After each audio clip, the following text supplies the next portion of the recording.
पंजाब के सियासी हालात को लेकर बीजेपी की तरफ से पूर्व सीएम हरीश रावत पर चुटकी लेते हुए नजर आ रही तस्वीरें। इसी सिलसिले में प्रदेश महामंत्री कुलदीप कुमार का कहना है कि हरीश रावत को दूसरे राज्यों में भी भेजना चाहिए। उनके पंजाब जाने से वहां सब कुछ अस्त व्यस्त हो गया। और वहीं बीजेपी प्रवक्ता विनोद सोयाल ने भी हरीश रावत की चुटकी ली है। विनोद सोयाल ने हरीश रावत को विघ्न संतोषी बताते हुए कहा है कि वो जहां जाते हैं वहां विघ्न होता है। उन्होंने उत्तराखंड में विघ्न किया तो बहुत नेताओं ने पार्टी छोड़ दी और अब पंजाब का हाल तो सभी के सामने है।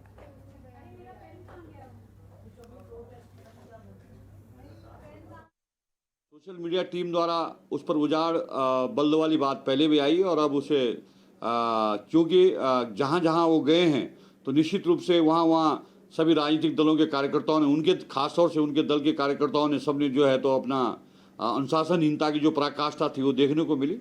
तो उसका अर्थ यही है कि ये उजाड़ बल्द हैं, ये कहीं भी किसी के खेत में भी जाके जो है तो कुछ भी विघ्न कर सकते हैं, इसलिए उजाड़ बल्द वाली बात आई। देखिए, किसी बड़े नेता के बारे में कुछ बोलना ठीक नहीं है, लेकिन उसके जो परिणाम होते हैं उससे उसका आकलन लगाया जा सकता है। वो पंजाब में गए, वहाँ पूरा अस्त व्यस्त हो गया, जो थे वो भी छोड़कर चले गए। उत्तराखंड के अंदर भी उनके आने पर यही स्थिति होगी और पंजाब में केवल उनका जो मिसमैनेजमेंट है उसके कारण ये स्थिति उत्पन्न हुई है। और वहीं 2022 विधानसभा चुनाव को लेकर बीजेपी लगातार लोगों को अपनी पार्टी में शामिल करने में जुटी हुई है। इसी कड़ी में यमकेश्वर में हेमंत बहुखंडी के नेतृत्व में सैकड़ों ग्रामीणों ने बीजेपी की सदस्यता ग्रहण की और सदस्यता ग्रहण कार्यक्रम में बीजेपी के प्रदेश अध्यक्ष मदन कौशिक और संगठन महामंत्री कुलदीप कुमार कार्यक्रम में पहुंचे और यमकेश्वर वासियों को बीजेपी की सदस्यता भी दिलाई गई। आज जो हमारे भरोसा फाउंडेशन चलाने वाले हमारे साथी थे हेमंत जी बहुखंडी, इनके नेतृत्व में आज लगभग 1.5 दर्जन से ज़्यादा वरिष्ठ नेता, जिसमें प्रधान भी हैं, अन्य लोग भी हैं, उन्होंने ज्वाइन की है। और हम जानते हैं कि आज भारतीय जनता पार्टी जिस माहौल में आगे बढ़ रही है उसमें बहुत भारी संख्या में लोग भारतीय जनता पार्टी में आकर नरेंद्र मोदी जी के प्रति एक आस्था व्यक्त करते हुए और पार्टी से जुड़ रहे हैं।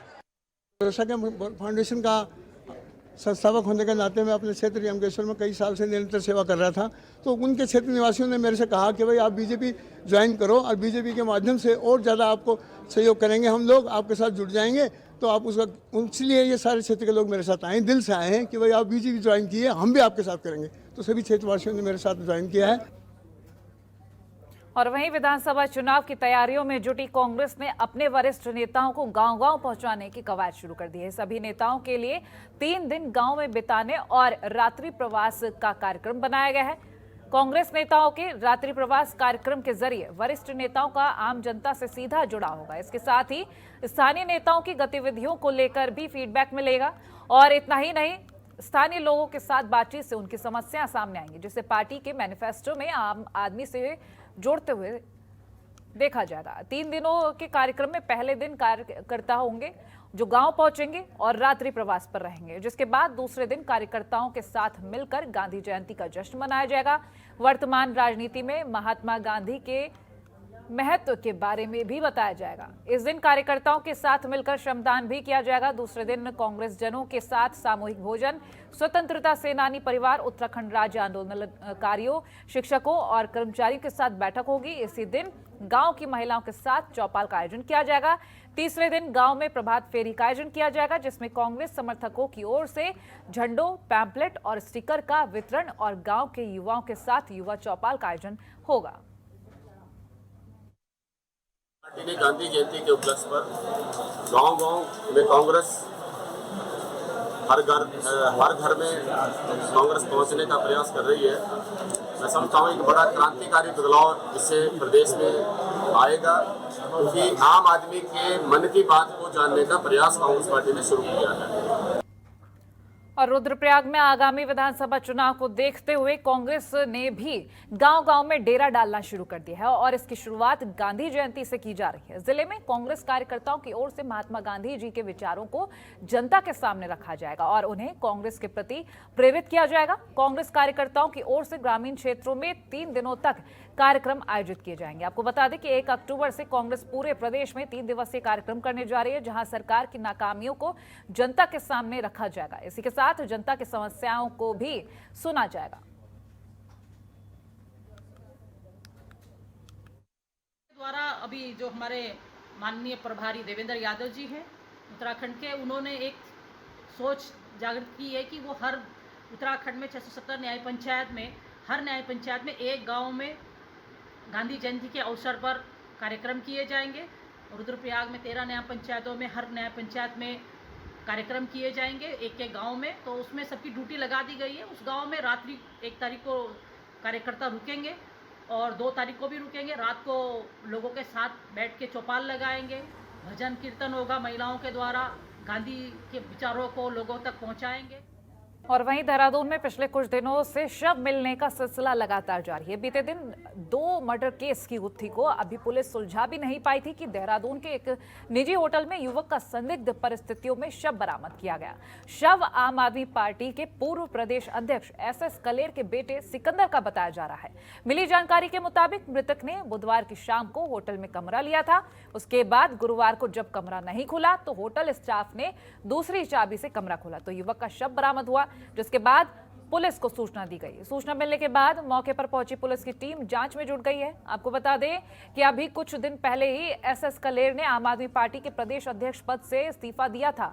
मौके पर पहुंचे CO राजपुर जूही मनराल ने मामले की जानकारी दी और बताया कि पुलिस होटल में लगे CCTV फुटेज को खंगालने के साथ होटल कर्मचारियों से भी पूछताछ कर रही है।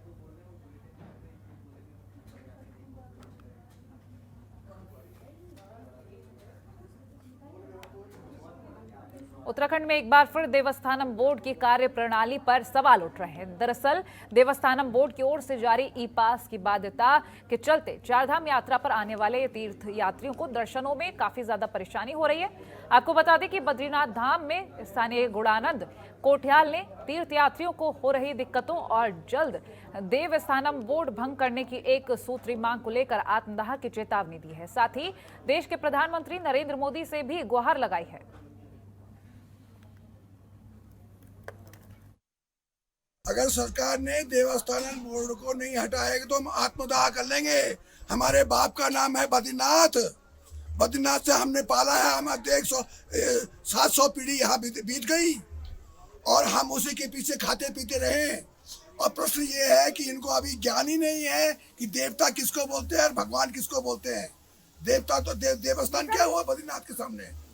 देवता तो बहुत छोटे होते हैं और भगवान बद्रीनाथ बहुत बड़ा होता है। मैंने इनको बद्रीनाथ का नाम डिमोरलाइज कर दिया।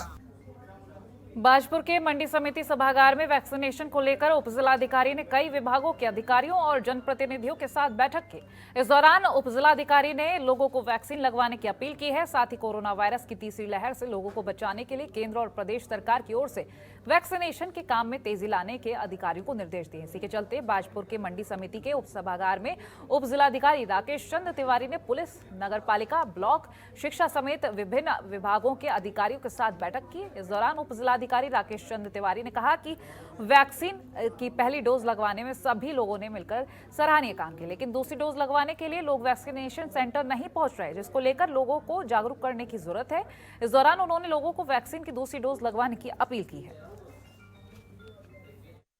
बैठक है वो ये समीक्षा करने के लिए कि जो हमारे बाजपुर में वैक्सीनेशन हो रहा था तो उसमें फर्स्ट डोज में तो काफ़ी प्रोग्रेस हो गई, हम लगभग टारगेट अचीव कर लिए हैं, लेकिन सेकंड डोज में अचीव नहीं कर पा रहे हैं। तो इसमें पर डे चूँकि एक डेटा फिक्स होता है, जो पहले दिन फर्स्ट डोज लगवाए थे तो उनका जो सेकंड डोज का जो टेन्योर है तो उसमें काफ़ी लोग नहीं आ रहे हैं। तो उनको अवेयर करने के लिए आज इस तरह की बैठक सबके माध्यम से एक अवेयरनेस चलाया जा रहा है कि जो लोग बाकी हैं, जिनका सेकंड डोज बाकी है, वो सेकंड डोज जरूर लगवा लें।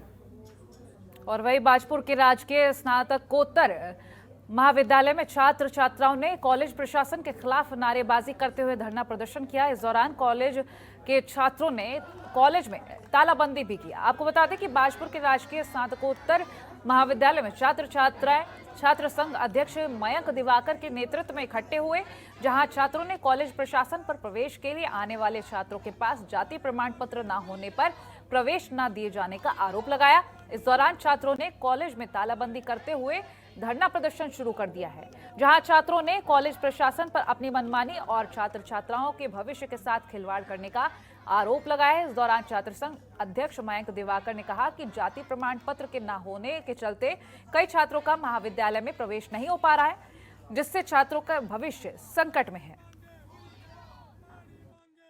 हमारे तालाबंदी करने का सबसे बड़ा कारण है जो गरीब परिवार का, एससी परिवार का या ओबीसी परिवार का बच्चा है, उसके पास जाति है मगर उसका जाति एक्सपायर हो चुका है, जिसकी उसे संज्ञान में नहीं थी। वो बेचारा अपना, जब उसका मेरिट लिस्ट में नाम आया, जब वो एडमिशन लेने के लिए यहाँ कॉलेज में पहुँचता है तो उसके जाति को देख करके जब उसकी डेट निकल जाती है तो टीचर उसके आधार पर उसका एडमिशन नहीं ले रहे। और जिस जाति बनाने के लिए कम से कम 15 दिन का सरकारी टाइम है, जिसके लिए कोई गलत काम करके तो कोई बच्चा जाति बनवा करके लाएगा नहीं, और गलत भी अगर बनवा के लाएगा तो वो ऑनलाइन नहीं हो रहा है जिस हिसाब से उनको एडमिशन मिल सके, जिसकी परेशानी आ रही है। अभी मैंने एसडीएम सर से बात करी, सर ने कहा कि हमने अभी आपकी प्रिंसिपल से भी कहा था कि स्लिप के आधार पर एडमिशन कर दिया जाए, मगर उन्होंने स्लिप के आधार पर भी एडमिशन करना बंद कर दिया है। हमारे तालाबंदी करने का खबरों के निष्पक्ष विश्लेषण के लिए सब्सक्राइब करें Jantantra TV and press the bell icon. Never miss any update.